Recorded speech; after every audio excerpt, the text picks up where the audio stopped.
coverage. So now you got to sell 25 million of Amazon shares if the full 50 million was pulled down to get back down to 50% leverage. Yes, and they don't wait until like Amazon stock is at the exact level where now the collateral equals 100% of the loan. They will keep that 50% loan to value. Yes. And they will liquidate you, and by the way, you can lose your entire amount, right? So, this is why trading on margin is so risky.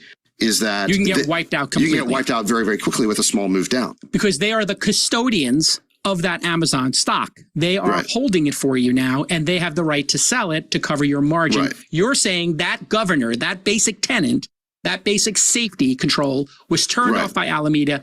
And it's even more sinister. Alameda controlled like 90 or 95% of these FTT tokens and was owned by Sam Bankman-Fried. So he owned that company. Then he claims he had no operating position in it. What should have happened is with that collateral is that as the value of their position was going down and or as the value of the collateral was going down, it should have been liquidated to pay off the margin loan. And that did not happen. And the reason it didn't happen is that Alameda got a special exception on the platform to turn off auto liquidation. Therefore, it was never a margin account. Even if it was a margin account, okay, and FTX somehow misadministered the margin account, it should never have taken other customers' deposits and used them to pay back that money. What should have happened is if FTX was going to lose money on a margin account, that would hit the FTX corporate treasury, okay? And when the FTX corporate treasury ran out, the company files for bankruptcy then. And then all the other customers, their account is still there. Their money is there in segregated accounts. And in bankruptcy, they get their money back. The idea that a margin account could ever cause another customer to lose money, that like whatever that is, that's not a margin account. There's a great article. There's a great article. This one was a journalist that did his job properly. His name is David Z. Morris. He wrote an article in CoinDesk that summed up, for anybody that's interested, all of the actual fraud and all of the crimes that were committed in excruciating detail. And what's so sad about all these interviews and this press tour is if anybody would just read this article, you can construct the right questions to ask this guy just based on this one article. But the point I wanted to make is that one of the most interesting insights was these guys had lost an enormous amount of money already in calendar year 21.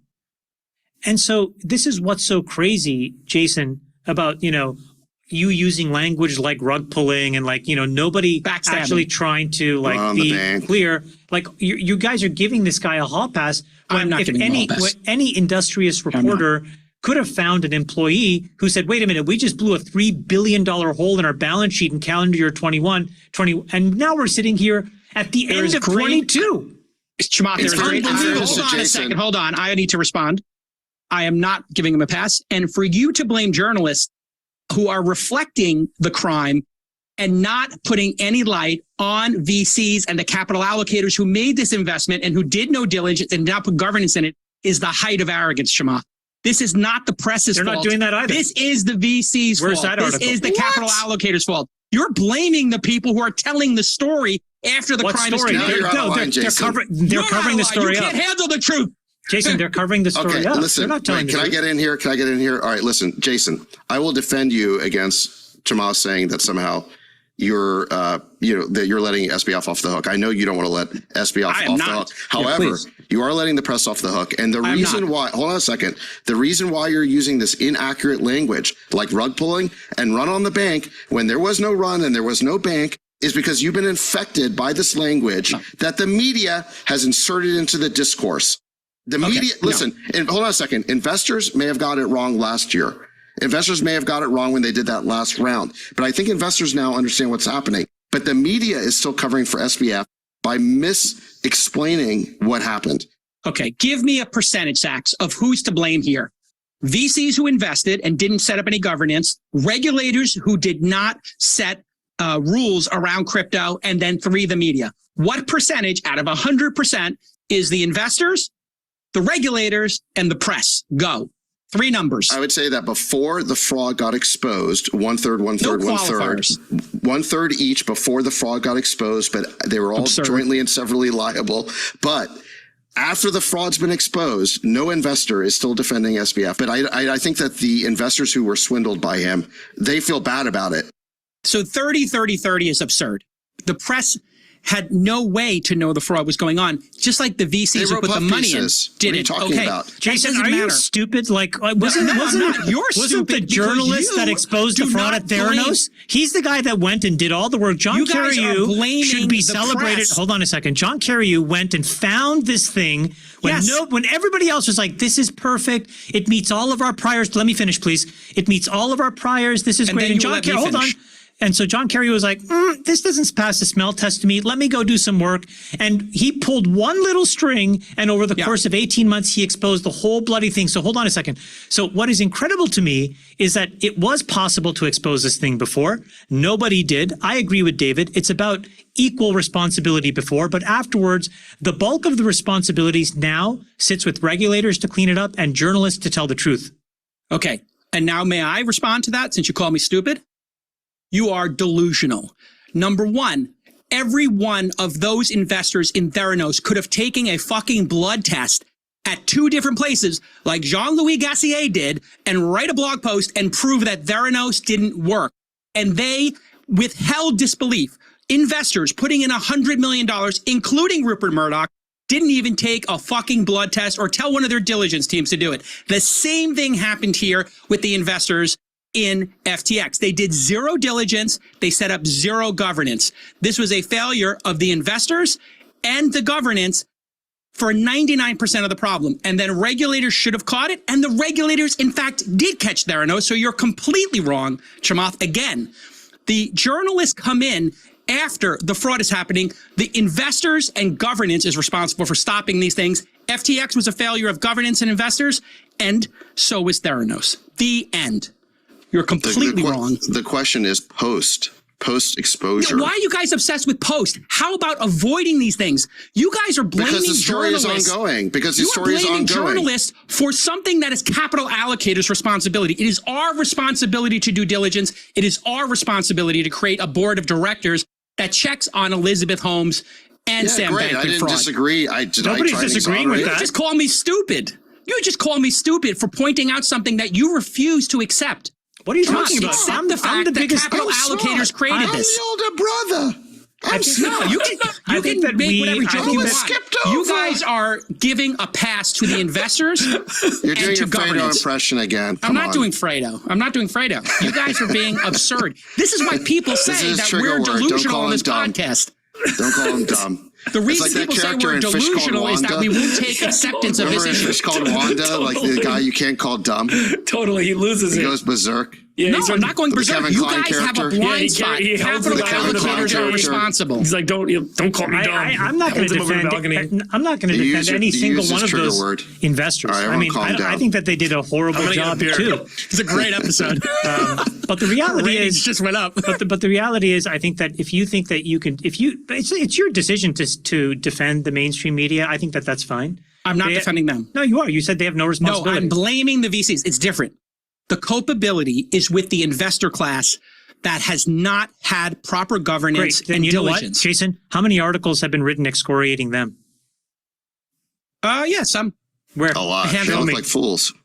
Yeah, I mean, show me the Washington Post. Capital. No, show me the Washington Post, New York Times that's like digging in to that malfeasance or that lack of oversight and holding them accountable in a way that you feel exposes this problem to create change. Well, if we look at Theranos, those people who invested, including Draper and just show me the examples. Rupert Murdoch, they really went after them for sure. Yeah. What about here?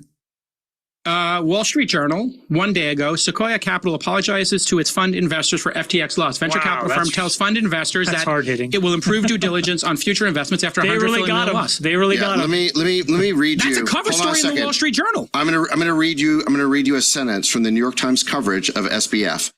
And Sam Bankman-Fried. Hold on a second. Sam Bankman-Fried is neither a visionary nor a criminal mastermind. He is a human who made the same poor choice that generations of money managers have made before him.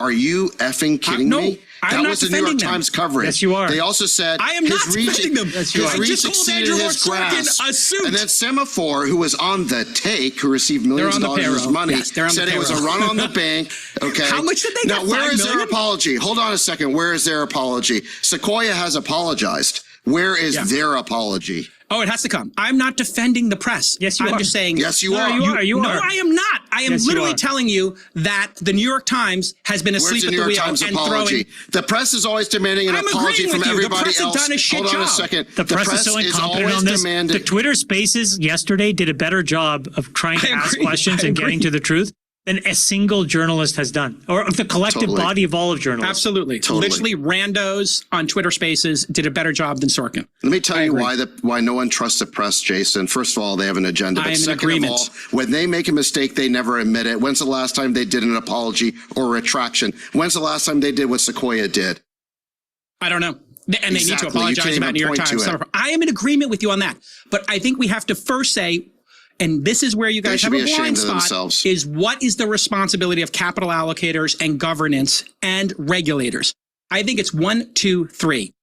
Our industry is responsible for setting up proper governance. The regulators are responsible for making sure that You're right. scientific You know who claims I are think's backed up. responsible? And then press is a distant third. You know who I think is responsible? SBF. Yes. 1, 2, and 3. And then we can talk about 4, 5, and 6. Okay, 4, 5, and 6. Capital allocators, regulators, the press, a distant sixth. I agree. Let's go on to China. God, it's so spicy today in here. God, it's so hot. I mean, Sorry, I do think when we attack the mainstream media, Jason feels a little tinge of like insecurity and illegitimacy because you were a journalist. My personal perception is I think that's bullshit. No, I think that you have an incredibly romantic view of the craft as you practiced it back then, which I Yes, I think do. was full of integrity. yes, I And do. I think that's true. I think that you don't adequately realize how massively the industry has changed in the last 20 years since you've become an I investor. realize it more than you do. I fully realize that the media has absolutely become biased. Are they and they have corrupt? lost. In some cases, yes. I mean, if you're taking money Are they from blinded? SBF Are and they then biased? giving him, they are corrupt if they're taking money from SBF and then giving him kid glove coverage. Absolutely. That is the definition of corruption in my mind. What is it called when you don't take money necessarily like the New York Times and still treat them with kid gloves? What is that? It is extreme bias. And the New York Times became extremely Why do you biased. why do you think that bias exists? They were always left leaning, but I can tell you why. When Trump came in, a generation of new journalists became activist journalists. They didn't want to tell stories and take it straight down the middle and let the facts tell the story and let the audience make their own decision. They felt an existential risk when Trump came into office. They got Trump derangement syndrome. They picked a side like MSNBC and Fox did, and the business model became, for the New York Times, pick a side and get the subscribers. It was a deliberate, cynical choice on the New York Times part to go full MSNBC or full Fox, the two extremes in mainstream media, in order to get the subs. And they literally rallied the troops there to do anti-tech, anti-Trump coverage, and they became activists. And when journalists become activists, they are no longer journalists, they're activists or commentators. And that's the problem. It's being presented as journalism when in fact it's activism. So you're And that's right. a problem. So just shout out to Matt Taibbi.